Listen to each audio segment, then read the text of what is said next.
क्या? चलिए, last class में हम लोगों ने पढ़ा था किस प्रकार से, सबसे पहले हम लोगों ने बांटा था कि जो प्रदूषण के बारे में पढ़े, प्रदूषण के बाद हमने प्रदूषक पढ़ा। प्रदूषक में बहुत सारे गंदगियां आती थी। फिर प्रदूषण के प्रकार के बारे में पढ़े।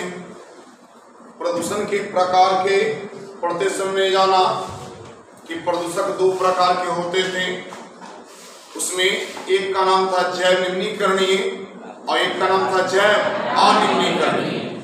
और फिर हम लोग वायु प्रदूषण की ओर प्रवेश कर गए कि वायु में प्रदूषण फैला कौन रहा था।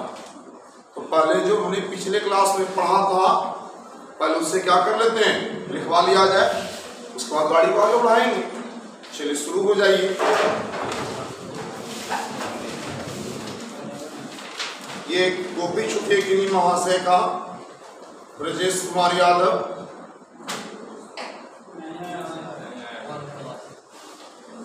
गधा से गोपी ने समाना बदली का संदेह भाग जाएगी, देखना है।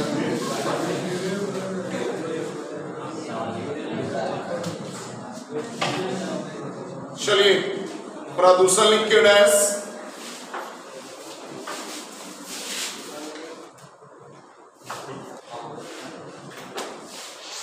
प्रदूषण लिख के डैश,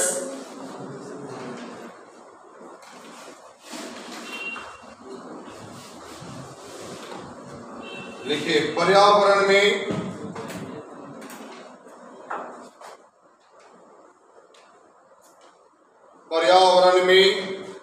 अवांछित एवं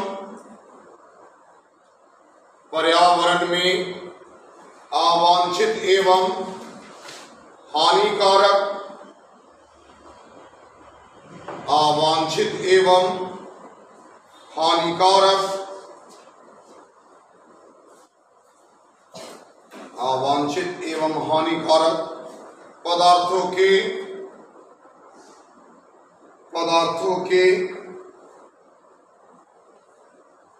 मिलने से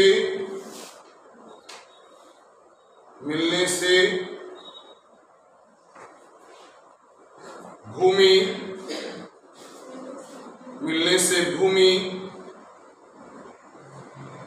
जल, भूमि, जल एवं वायुमंडल, भूमि, जल एवं वायुमंडल, भूमि, जल एवं वायुमंडल,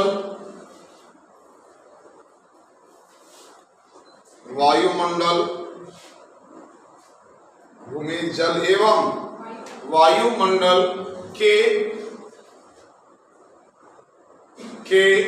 गुणवत्ता में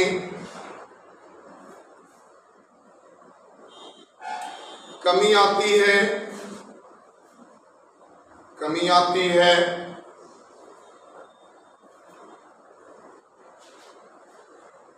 प्रदूषण कहलाता है।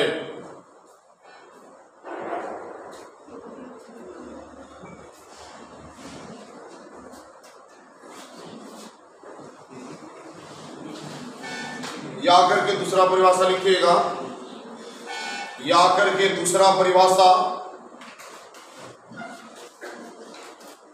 लिखिए। पर्यावरण में अवांछित परिवर्तन, पर्यावरण में अवांछित परिवर्तन जो भूमि, अवांछित परिवर्तन जो भूमि, जल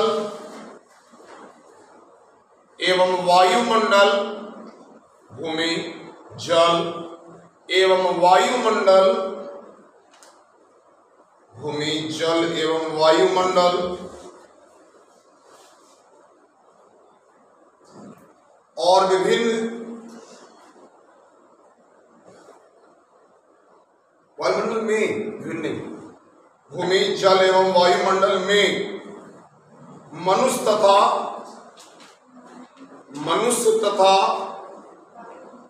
वायुमंडल में मनुष्य तथा अन्य जीवों के लिए हानिकारक हो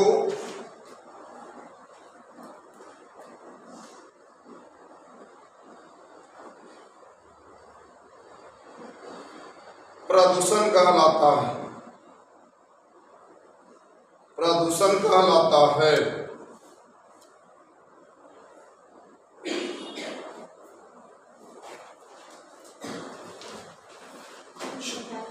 आगे प्रदूषक लिख के डाल दीजिए।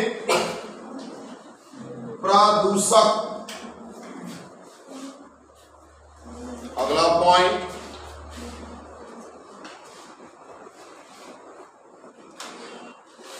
प्रदूषक लिखिए। पर्यावरण में अवांछित एवं हानिकारक पदार्थ, पर्यावरण में अवांछित एवं हानिकारक पदार्थ, पर्यावरण में अवांछित एवं हानिकारक पदार्थ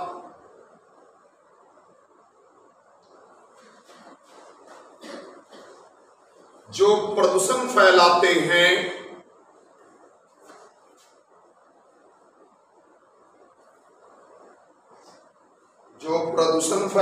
हैं, उसे प्रदूषक कहते हैं।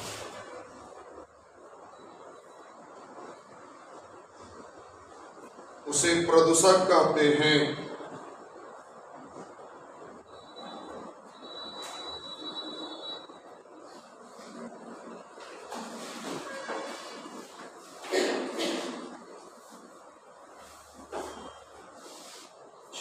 आगे लिखिए, नीचे स्टार के प्रदूषक दो प्रकार के होते हैं। प्रदूषक दो प्रकार के होते हैं।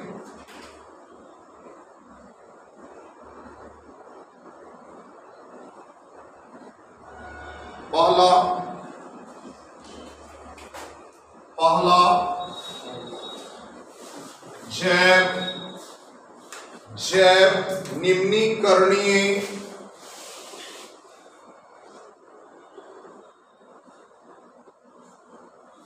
जैव निम्नीकरणीय, प्रदूषक।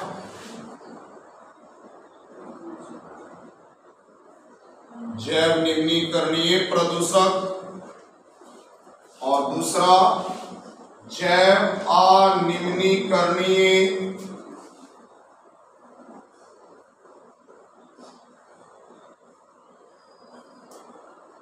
जैव अनिम्नीकरणीय प्रदूषक। जैव निम्नीकरणीय प्रदूषक, दूसरा जैव अनिम्नीकरणीय प्रदूषक। चलिए, जैव निम्नीकरणीय प्रदूषक लिख के डैश।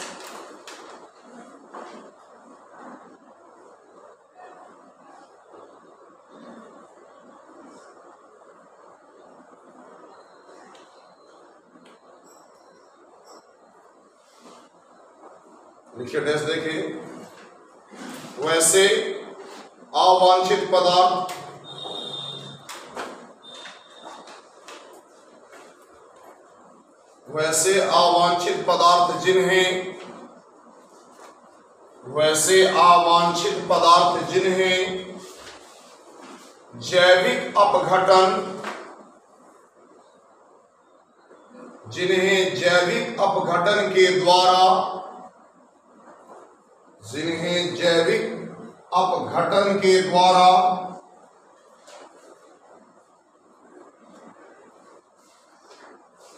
जिन्हें जैविक अपघटन के द्वारा पुनः उपयोग में पुनः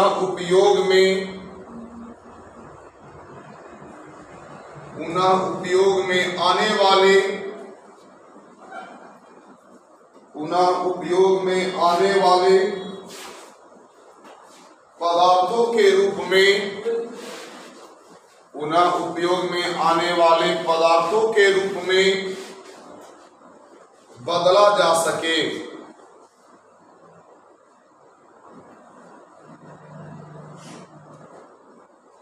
जैव निम्नीकरणीय प्रदूषक कहलाता है।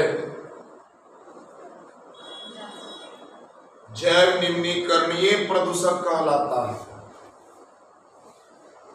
जैव निम्नीकरणीय प्रदूषक कहलाता है।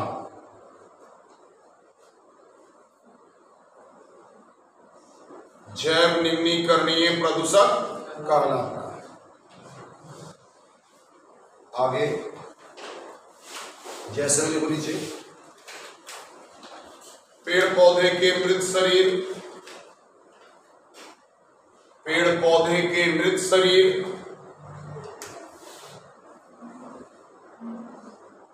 पेड़ पौधे के मृत शरीर, कागज,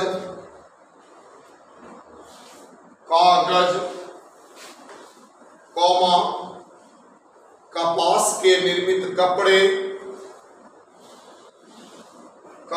के निर्मित कपड़े,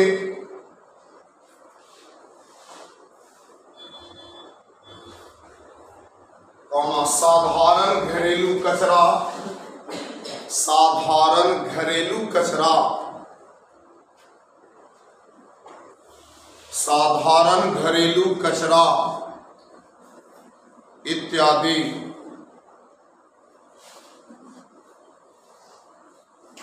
आगे लिखे, जैव अनिम्नीकरणीय अपशिष्ट प्रदूषक, जैव अनिम्नीकरणीय प्रदूषक।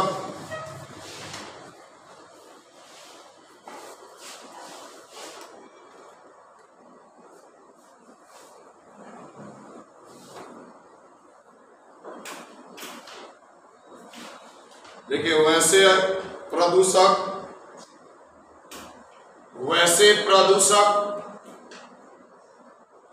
जिनका जैविक अपघटन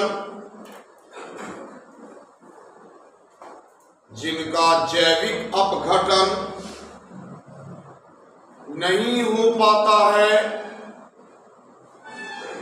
जिनका जैविक अपघटन नहीं हो पाता है तथा जो अपने स्वरूप को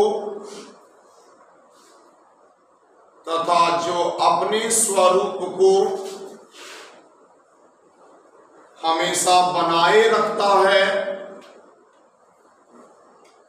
अपने स्वरूप को हमेशा बनाए रखता है, अर्थात प्राकृतिक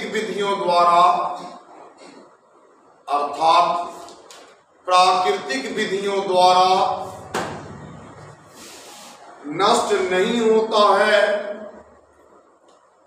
प्राकृतिक विधियों द्वारा नष्ट नहीं होता है। जैव अनिम्नीकरणीय अपशिष्ट कहलाता है। जैव अनिम्नीकरणीय अपशिष्ट कहलाता है। जैव अनिम्नीकरणीय अपशिष्ट कहलाता है। अरे वही प्रदूषक कहलाता है। जैसे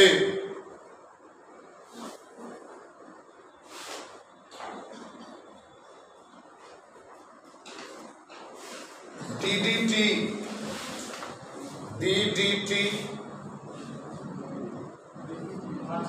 सीसा,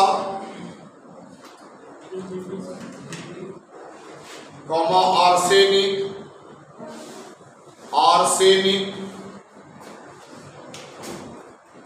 प्लास्टिक इत्यादि।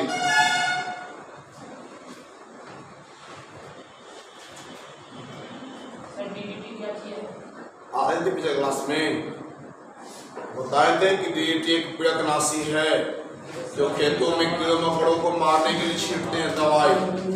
देखे होंगे घर के पिताजी अगर किसानों में तो छींटते होंगे दवाई ला करके मार्केट से, जब आपके फसलों पर कीड़ा लग जाएगा तब डाइक्लोरो क्या हुआ जी? ना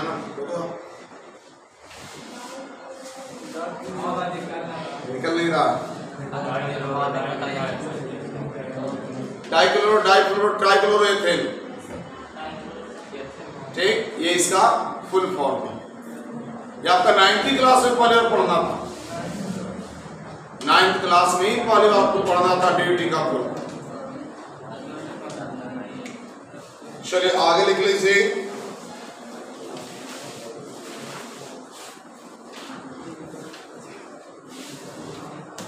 देखिए हरितगृह प्रभाव, हरितगृह प्रभाव, हरितगृह प्रभाव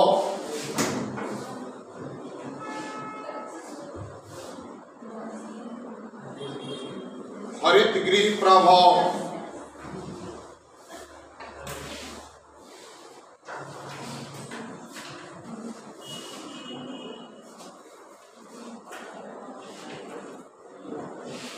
देखिए डैश दीजिए।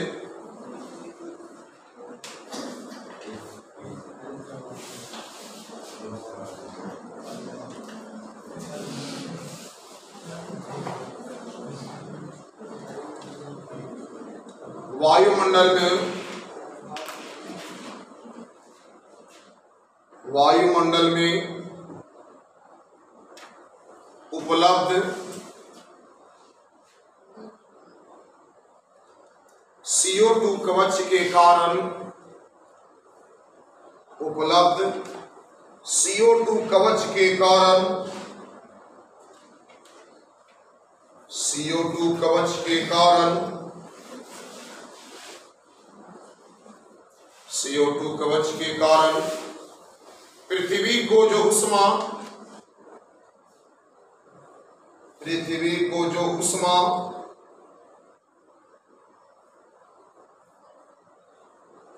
ऊष्मा प्राप्त होती है, प्राप्त होती है, उसे उसे हरितगृह प्रभाव कहते हैं।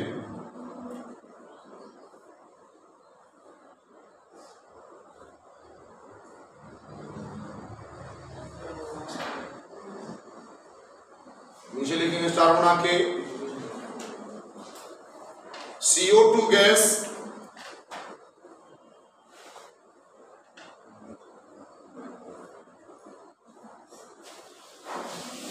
CO2 गैस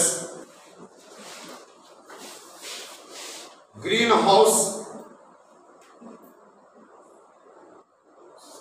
हाउस की तरह कार्य करता है।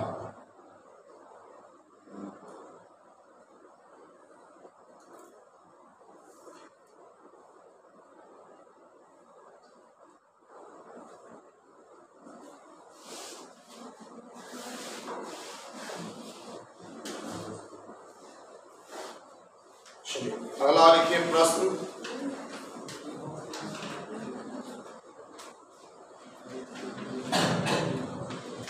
ग्लोबल वार्मिंग क्या है? ग्लोबल वार्मिंग क्या है? ग्लोबल वार्मिंग क्या है?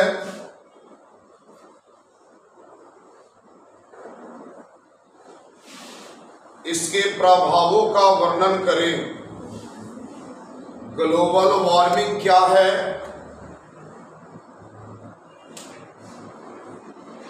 इसके प्रभावों का वर्णन करें।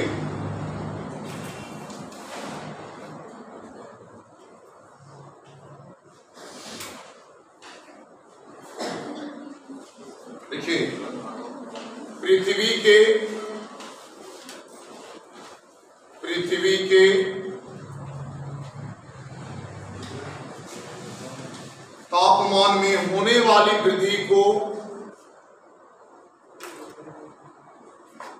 होने वाली वृद्धि को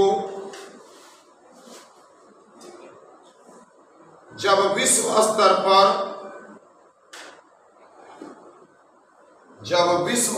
पर विचार किया जाता है, जब विश्व स्तर पर विचार किया जाता है तो उसे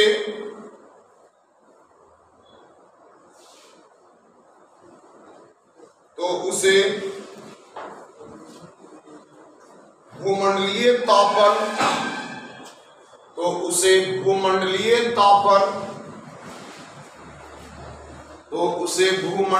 तापन या ग्लोबल वार्मिंग कहते हैं।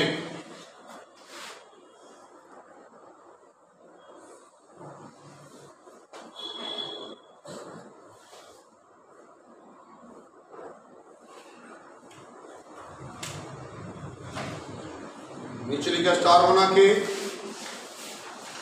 तापमान के अत्यधिक बढ़ने से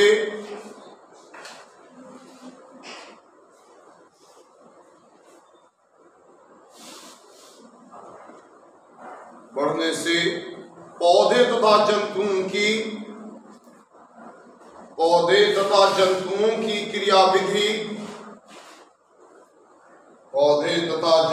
की क्रियाविधि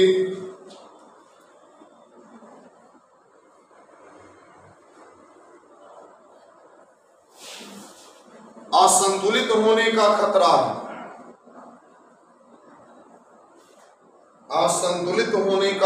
है।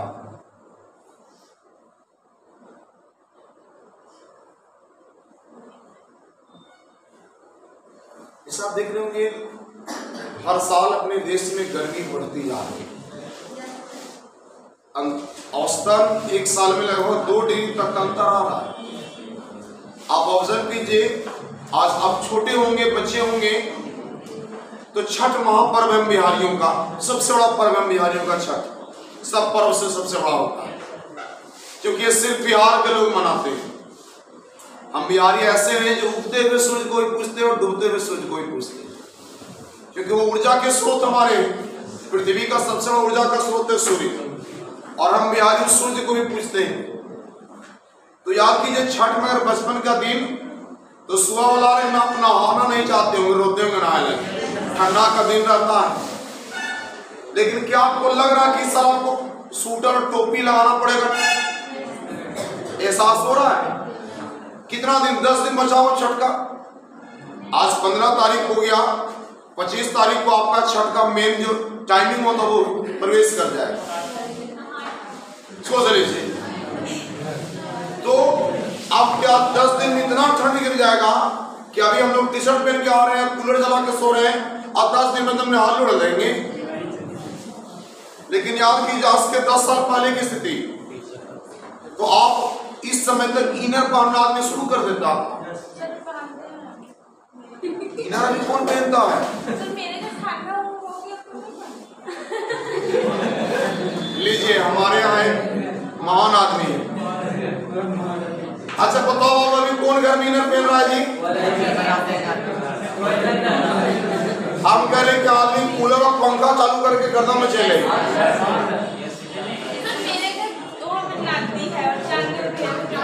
अरे पूछो रहे, हाँ बहुत हो रहा तो प्रातः काल में 4 भोर में, अच्छा आदमी पंखा बंद नहीं कर रहा, एक चादर डाल लेगा या बेल सीटरे में घुस जाता है, हटाओ, लेकिन पंखा बंद नहीं करेगा। कूलर चल रहा तो चले, वो बंद नहीं हुआ, लेकिन हाल ही में नहीं घुसेंगे, अभी चादर ही काफी, मैंने ठंड बहुत कम है। ऐसा इसलिए है क्योंकि लगातार विश्व में गर्मी बढ़ रही है, लगातार वायुमंडल में CO2 की मात्रा बढ़ रही है, और CO2 एक गर्म गैस है जिससे धरती पर क्या बढ़ रही है?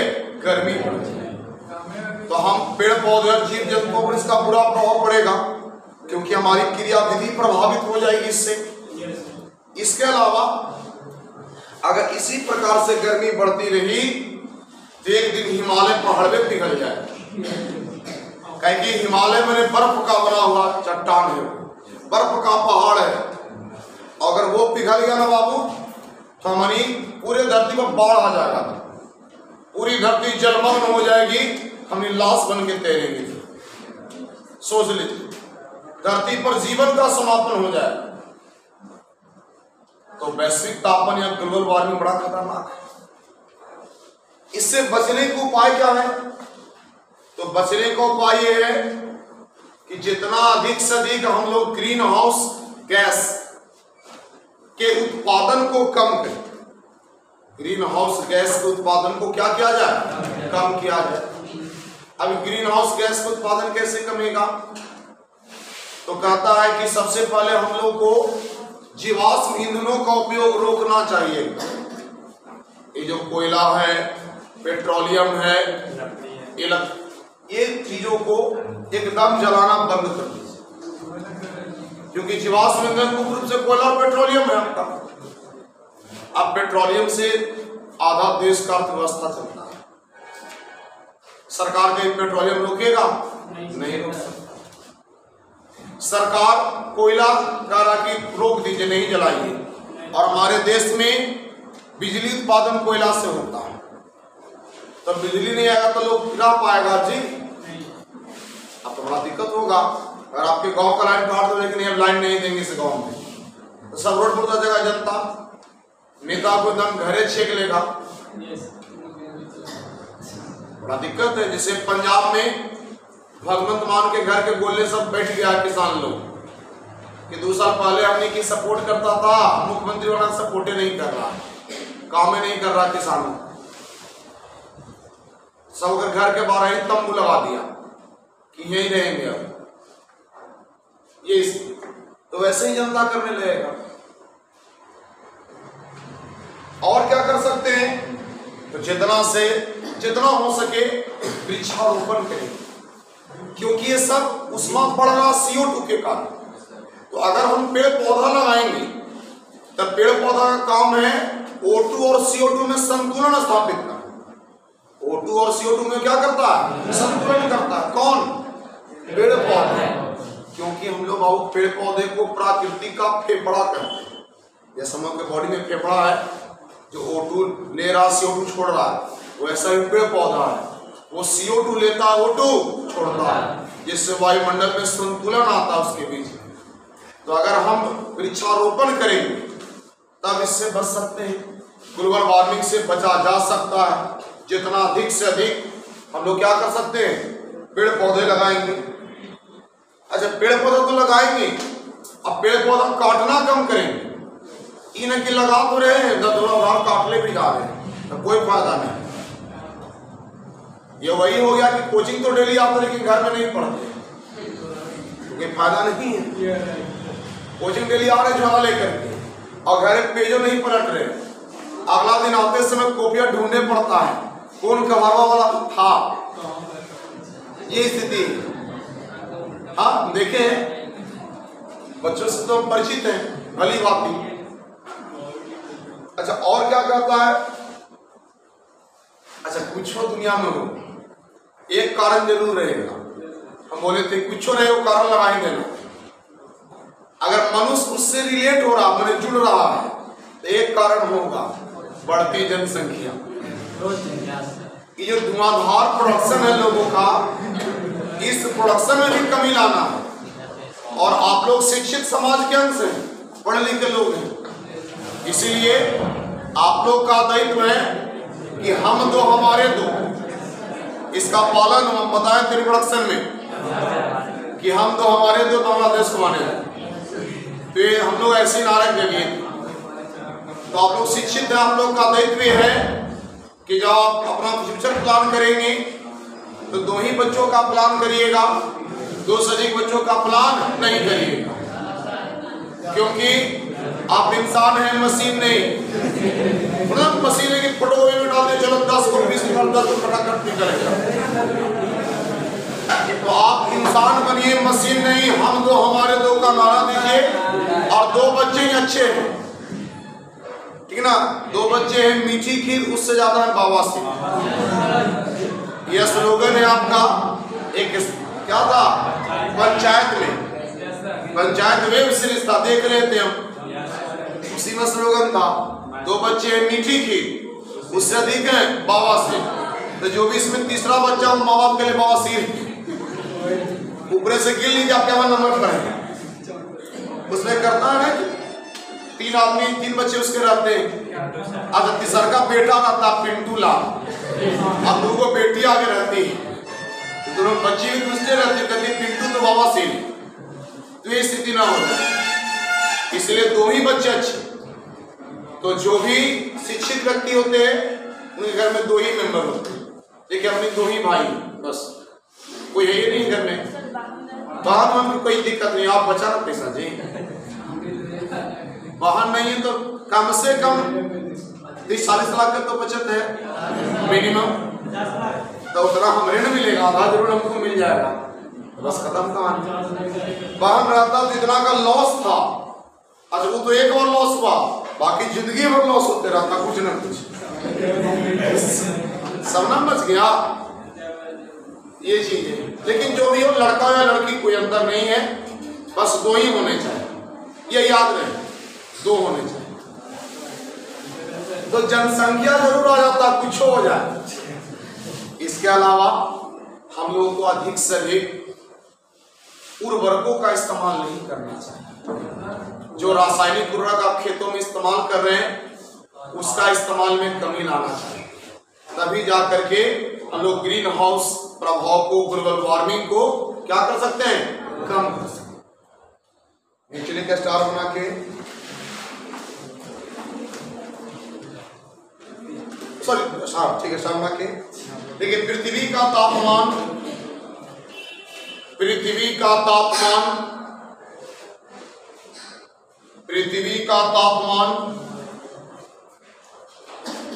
सीमा से अधिक बढ़ने पर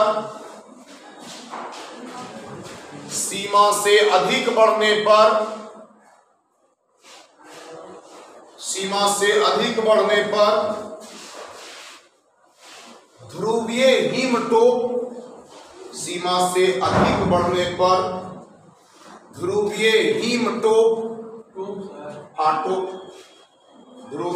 हिमटोप के पिघलने से समुद्र का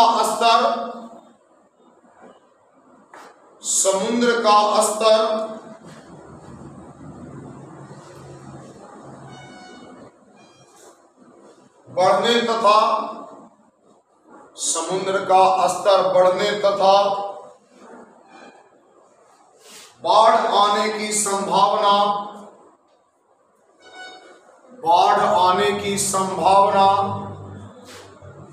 बढ़ जाती है। बाढ़ आने की संभावना बढ़ जाती है। बाढ़ आने की संभावना बढ़ जाती है।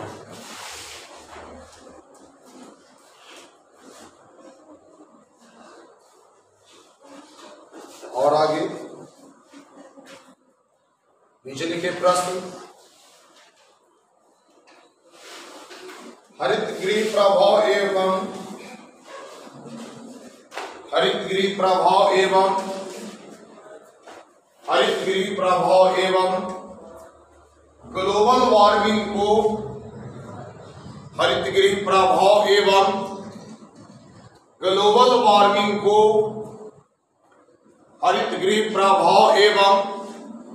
ग्लोबल वार्मिंग को कम करने के क्या उपाय हैं?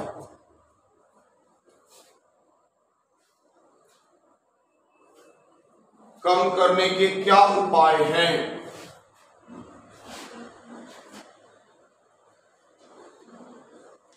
देखिए नीचे आंसर में हरित गृह प्रभाव एवं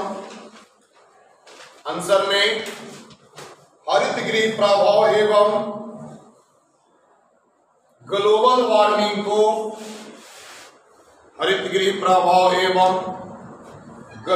वार्मिंग को नियंत्रित करने के लिए निम्नलिखित उपाय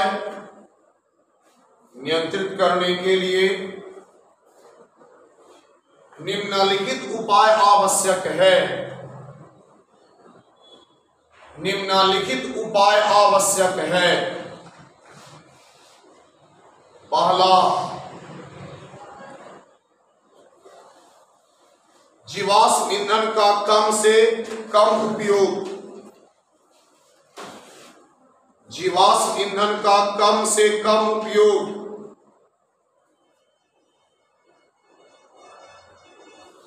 कम से कम उपयोग। दूसरा पॉइंट, वृक्षारोपण में वृद्धि। वृक्षारोपण में वृद्धि। वृक्षारोपण में वृद्धि तथा वनोन्मूलन में कमी। वनोन्मूलन पढ़ाए जरा पिछले क्लास में। वनोन्मूलन की कमी। वनोन्मूलन की। तीसरा, नाइट्रोजन युक्त खाद का। नाइट्रोजन युक्त खाद का। नाइट्रोजन युक्त खाद का कम से कम प्रयोग करना। कम से कम प्रयोग करना।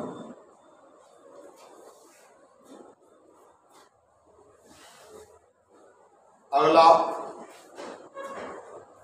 ऊर्जा दक्षता में सुधार।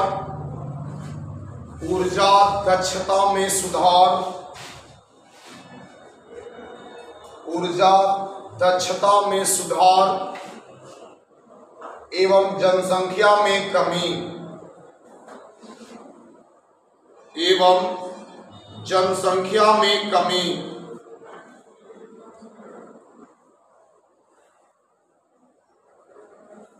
जनसंख्या में कमी।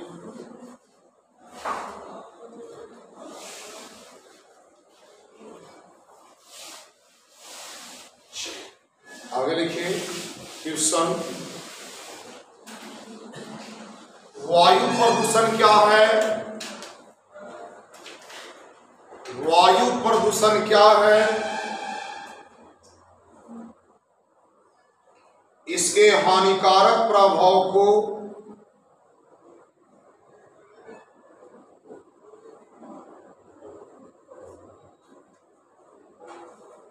इसके हानिकारक प्रभाव को बताएं।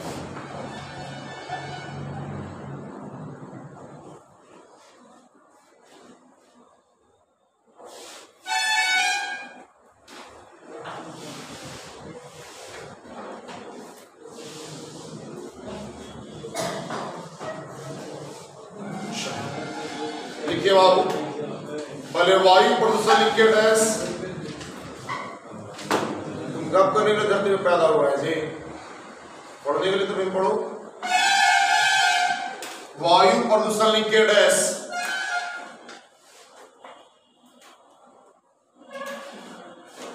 देखिए, वायुमंडल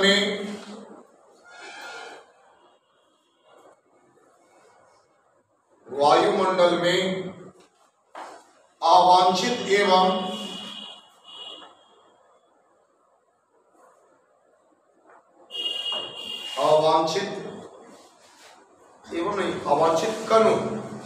अवांछित कणों या गैसों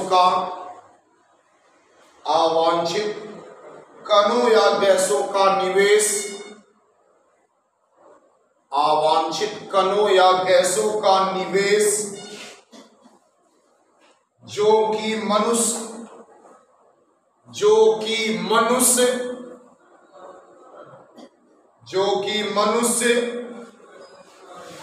वनस्पति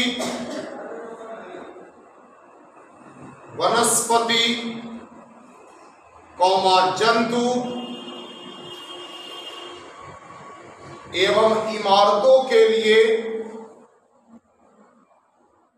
इमारतों के लिए हानिकारक होता है। वायु प्रदूषण कहलाता है।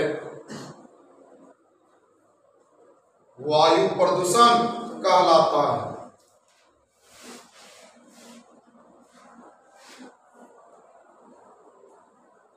चलिए नीचे लिखे स्टार बना के, वायु प्रदूषण के स्रोत, वायु प्रदूषण के स्रोत,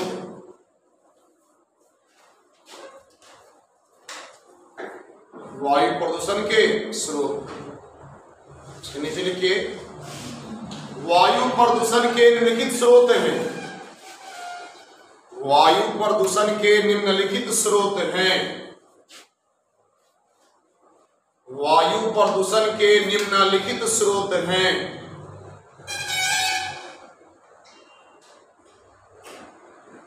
पहला, औद्योगिक चिमनी अपशिष्ट, बोले जाना कि धुआं निकलता भट्ठा उठा से, औद्योगिक चिमनी अपशिष्ट।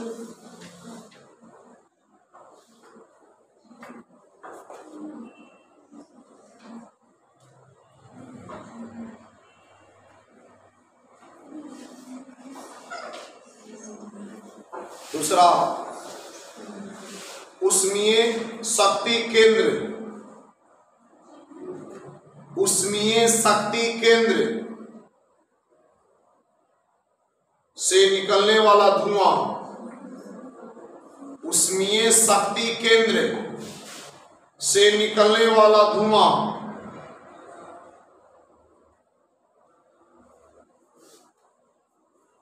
तीसरा, वाहनों से निकलने वाले धुएं, वाहनों से निकलने वाले धुएं।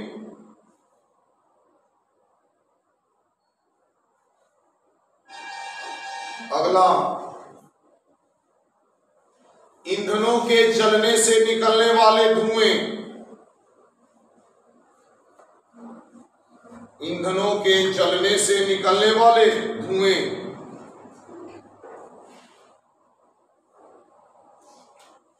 क्या हो गया? चार हो गया। एक लिखिए,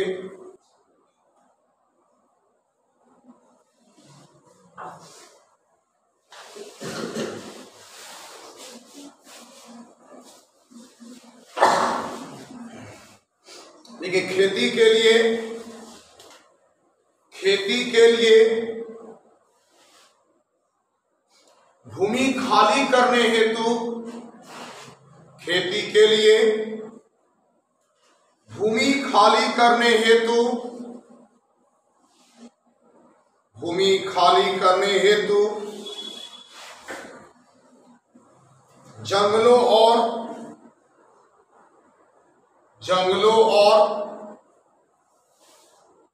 कृषि अपशिष्टों को जलाने से, जंगलों और कृषि अपशिष्टों को जलाने से निकलने वाला धुआं।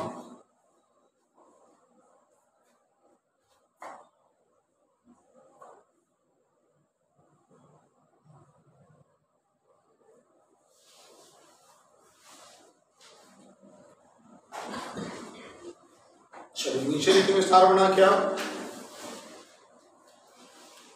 वायु प्रदूषण के प्रभाव,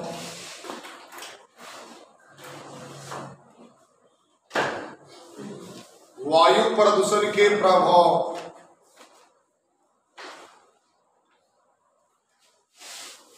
वायु प्रदूषण के प्रभाव।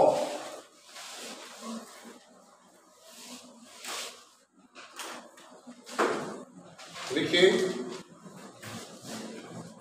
Point number 1,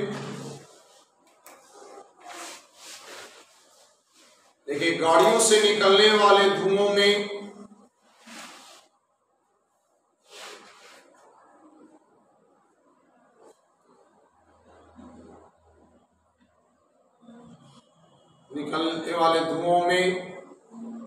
carbon monoxide gas,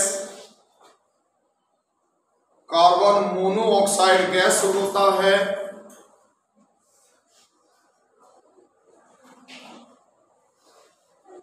carbon monoxide gas होता है जिसका सजीवों के ऊपर प्रतिकूल प्रभाव पड़ता है, जिसका सजीवों पर प्रतिकूल प्रभाव पड़ता है।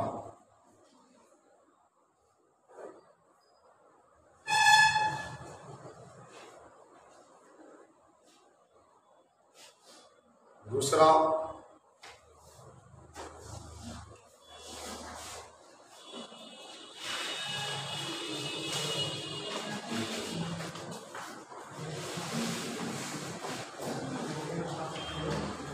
वायु प्रदूषक पदार्थ, वायु प्रदूषक पदार्थ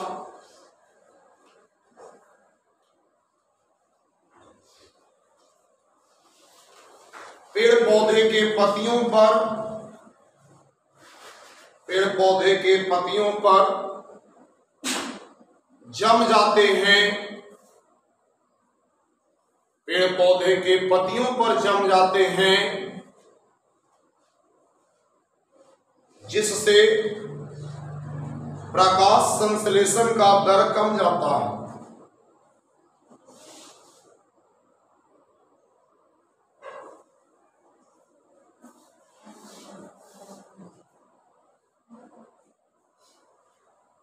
अगला,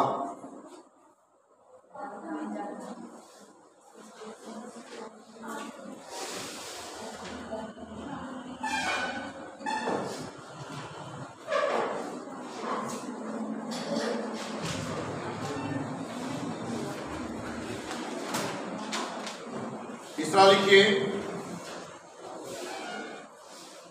ओजोन, ओजोन आलू, आलू एवं पालक की फसल नष्ट करता है,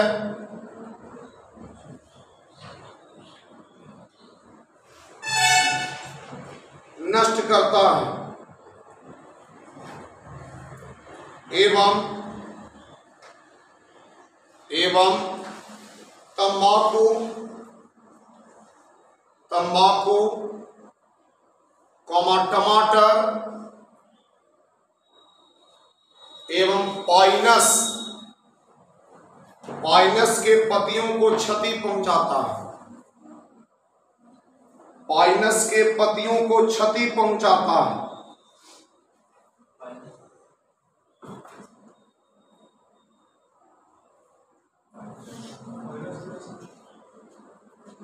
क्षति पहुंचाता है। फलों सभी नहीं आते तो हम क्या कर सकते हैं। और 12 में 10 को फल के नाम लिखावे हैं फूल के। अगला पॉइंट लिखिए, वाहनों से निकलने वाले धुओं में, वाहनों से निकलने वाले धुओं में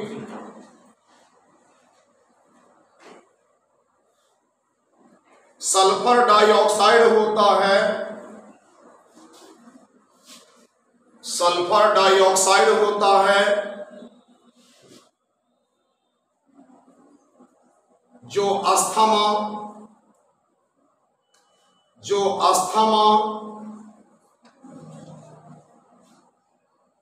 ब्रोंकाइटिस,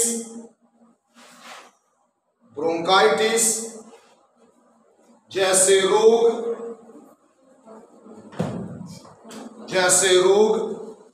उत्पन्न करता है, जैसे रोग उत्पन्न करता है, जैसे रोग उत्पन्न करता है।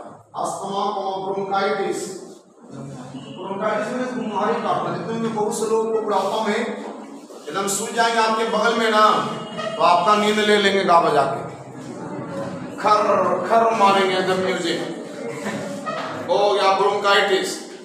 और अस्थमा माने दम्मा, आप दादू जी को देखेंगे खाएं खाएं करते हुए। हम बोले थे कि हमारी माताएं जब चूल्हे पर खाना बनाती है तो बहुत सारा धुआं ग्रहण कर लेती है, जिस कारण से उन्हें बुढ़ापा में क्या होता है, दम्मा। हम दम्मा का सिर्फ अस्थमा लिखवा दिए हैं। आगे लिखिए, क्या हो गया, 4 हो गया। एक और लिख लीजिए, वायु प्रदूषण के कारण ही, वायु प्रदूषण के कारण ही अम्ल वर्षा होता है। अम्ल वर्षा होता है।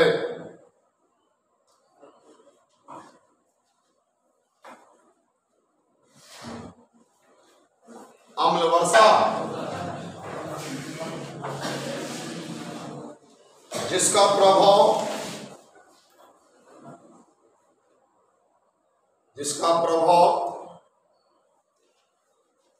मृदा,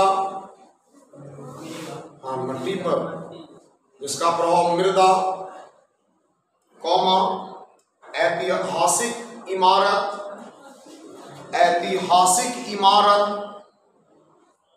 ऐतिहासिक इमारत जैसे ताजमहल है। ताजमहल तो दूधिया मार्बल, दूध जैसा उजला मार्बल का बना हुआ, लेकिन इतना अम्ल वर्षा हो रहा हमारे देश में अब उसका कलर हल्का येलो होते जा रहा है, पीला होते जा रहा है। ये किस कारण हो रहा है? अम्ल वर्षा के कारण। ये अम्ल वर्षा क्या है? तो कहता है कि हमारे धुआं से जो निकलता है सल्फर डाइऑक्साइड और नाइट्रोजन के ऑक्साइड निकलता है। जो धुआं निकलता है पृथ्वी पर से, उसमें दो ऑक्साइड होता है, सल्फर के ऑक्साइड और नाइट्रोजन के ऑक्साइड। सल्फर के ऑक्साइड वायुमंडल में जाकर के और बनाता है, वहां पर हाइड्रोजन जाता है बहिर्मंडल में। हम बताएं आपको, आप वीडियो देखे होंगे वो वाला, तो बहिर्मंडल में बताएं थे कि हाइड्रोजन और हीलियम का स्रोत है सबसे बड़ा। तो जब सल्फर का ऑक्साइड और नाइट्रोजन का ऑक्साइड हाइड्रोजन से मिलते हैं तो सल्फर का ऑक्साइड बनाता है सल्फ्यूरिक अम्ल और नाइट्रोजन का ऑक्साइड बनाता है नाइट्रिक अम्ल।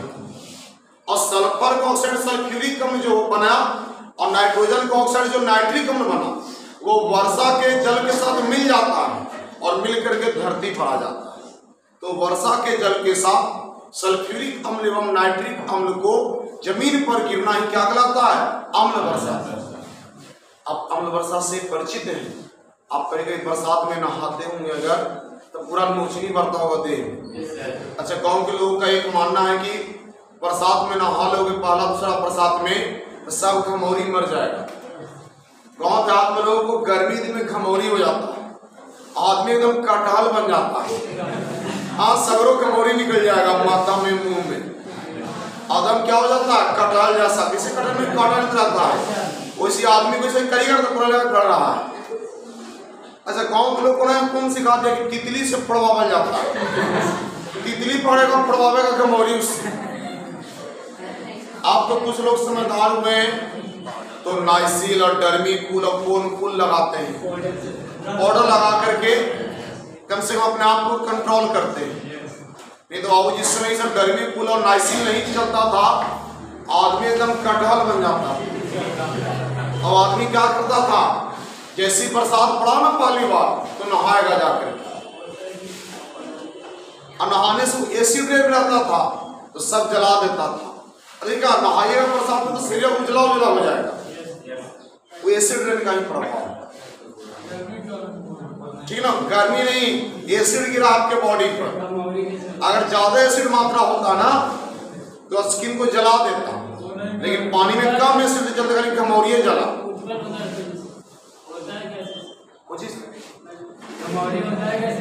जब गर्मी बढ़ेगा तापमान में पसीना खूब निकलेगा, तुम नहाओगे नहीं तो क्या होगा? इन्फेक्शन होगा, घमौरी निकलेगा।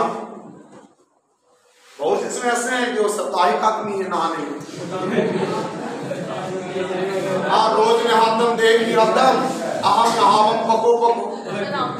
रोज नहाने से देख आता है, इसलिए पक मने 15 दिन। 2 पक्ष होते हैं एक महीने में, एक शुक्ल पक्ष, एक कृष्ण पक्ष, 15 दिन का। तो एक पक्ष में एक दिन नहाना चाहिए। तो जो भी ऐसा पालन करते हैं नियम का, वो सब कटहल बन जाएंगे गर्मी में।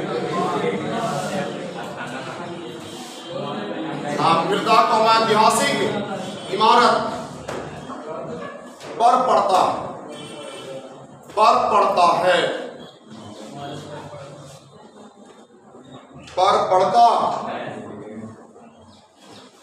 5 नंबर का प्रश्न है।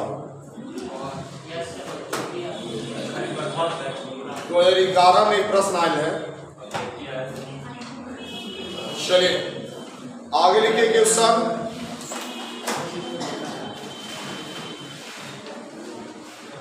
ठोस अपशिष्टों का वर्गीकरण। ठोस अपशिष्टों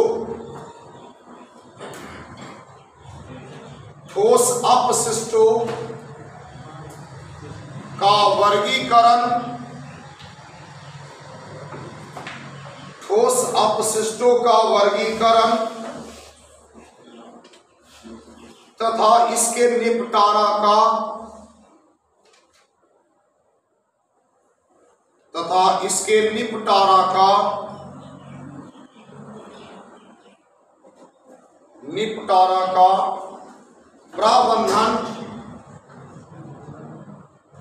प्रावधान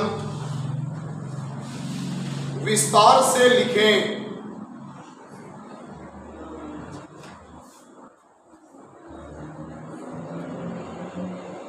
विस्तार से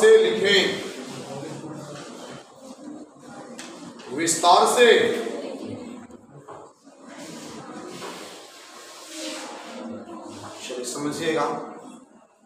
ठोस अपशिष्ट, ठोस अवस्था हो गया मैंने वैसा कोई भी कचरा जो किस अवस्था में रहेगा, ठोस अवस्था में रहेगा, वो क्या कहलाएगा, ठोस अपशिष्ट।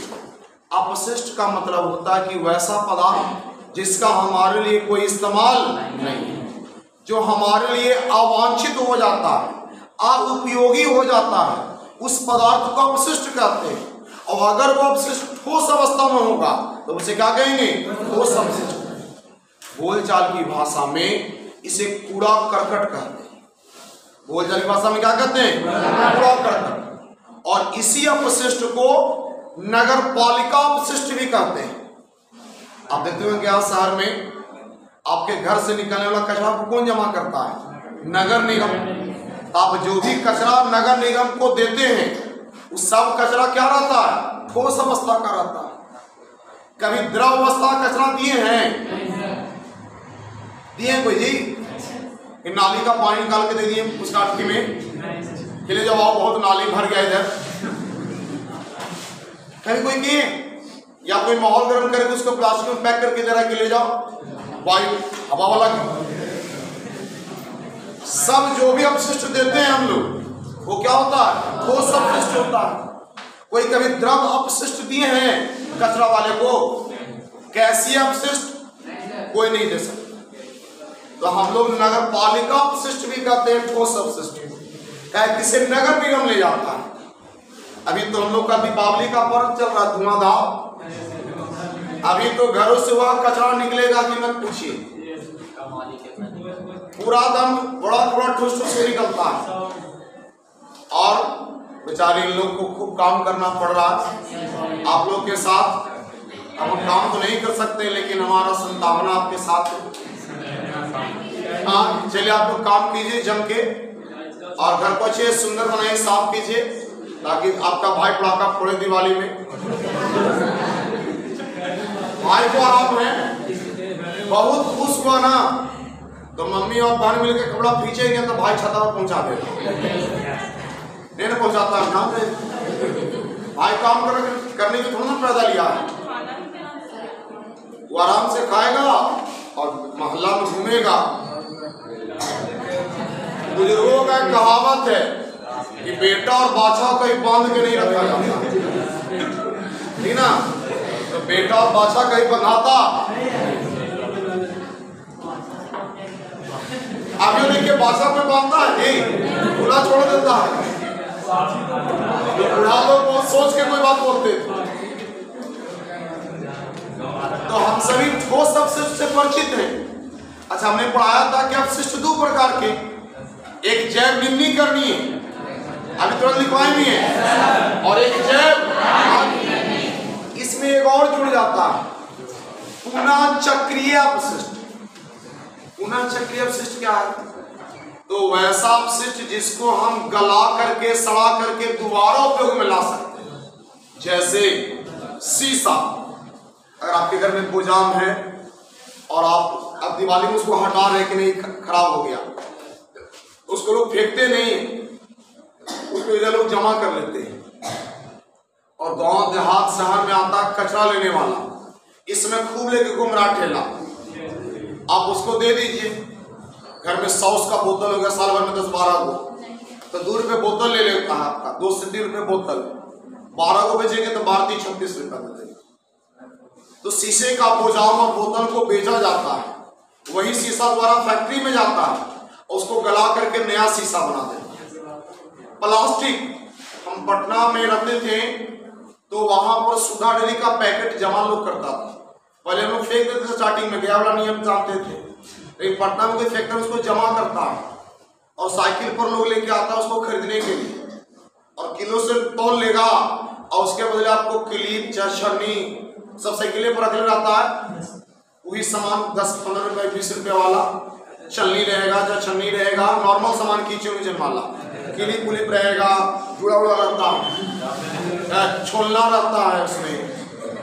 तो हम लोग प्लास्टिक जमा करते थे और महीने में 1-2 महीने पर जो आता था तो कभी अगर भेट गया तो उसको दे देते तो तौलता था। चाहे शनि ले लिए। रात्रि में अगर जागना है तो चाय पीने की आदत वहीं से लगा। हम ऐसे ऐसे बच्चों को देखे हैं कि बेचारे के पास पैसा नहीं इतना है कि दूध के चाय पी सके, तो गर्म पानी पीता है रात में ताकि उसका नींद टूटे।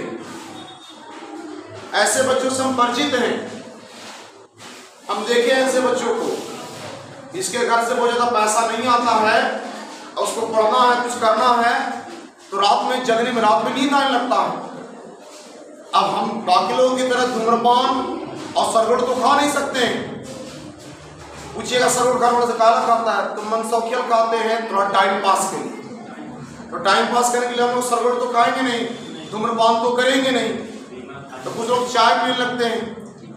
अब चाय पीने से निंद्रा थोड़ा सा गायब होता है, टूटता है और कुछ नहीं। या फिर गर्म पानी पीने वाले बच्चों को हम देखे हैं। सोचिए कितना मेहनती वो बच्चा होगा जो रात में पढ़ने के लिए क्या करता है, सस्ते में गर्म पानी करके उगरे फूक के पी रहा है। अब गर्म पानी पिएगा तो कुछ देर जरूर नींद टूटा हुआ रहेगा, फिर वो पढ़ता है। ठंडा पानी पीने से नींद नहीं खत्म होगा, गर्म पानी पीने से और नींद अच्छा नहीं आएगा, तो एकदम पूरे पसीने पसीने हो जाइएगा, तो फिर पढ़ने में मजा आएगा। ये स्थिति है। तो प्लास्टिक बिकता था, क्यों? यहाँ गया में कोई नहीं जमा करता। जमा करते हैं आप लोग? सब फेंक देते हैं। अच्छा, आप फेंकते हैं तो क्या सड़ गल जाता होगा? नहीं। कचरा चुनने वाली महिलाएं और जेंट्स लोग आते हैं, लेकर आएगा बुढ़ाई से करके, चारों ढेला ले ले, डंडा ले, उसकी पास आन है, वो ढेला का रखता है कुत्ता को मारने के लिए। उन लोग को देखते हैं सब कुछ माला वाला तो एक्टिव हो जाता है। सोच लीजिए,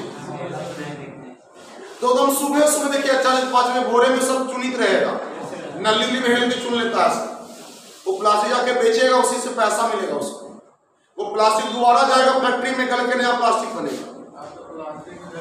आपका कॉपी, बच्चे लोग कॉपी बेचते हैं। वैसा बहुत से लोगों के बाद ये है कॉपी विद्या है, अब विद्या के बेचेंगे तो विद्या विद्या है। नहीं बेवकूफो, जिस कॉपी किताब का उपयोग नहीं रहा, तो अगर किताब है, अगर कोई पढ़ने वाला आस उसको दे दीजिए। कॉपी तो कोई लेगा नहीं, तो कॉपी आपके लिए कचरा है, तो घर में जमा मत कीजिए दरकार पर उसको क्या कर दीजिए, अगर उपयोग नहीं है तो बेच दीजिए, ताकि वो जाकर पुनः चक्रित हो, उसे गला करके नया कॉपी किताब बनाया जा सके। तो ये अवशिष्ट, ठोस अवशिष्ट, जिसे गला करके सड़ा करके नया बनाया जाता है। आप लोहे के सामान को बेचते होंगे सोन पापड़ी खाने के लिए बचपन में, तो लोहे का सामान क्या होता है, दोबारा फैक्ट्री में जाता है, उसको गला करके दोबारा मार्केट में उतारा जाता है। प्लास्टिक के फिर से प्लास्टिक बना देगा, तेल, प्लास्टिक से तेल बनेगा।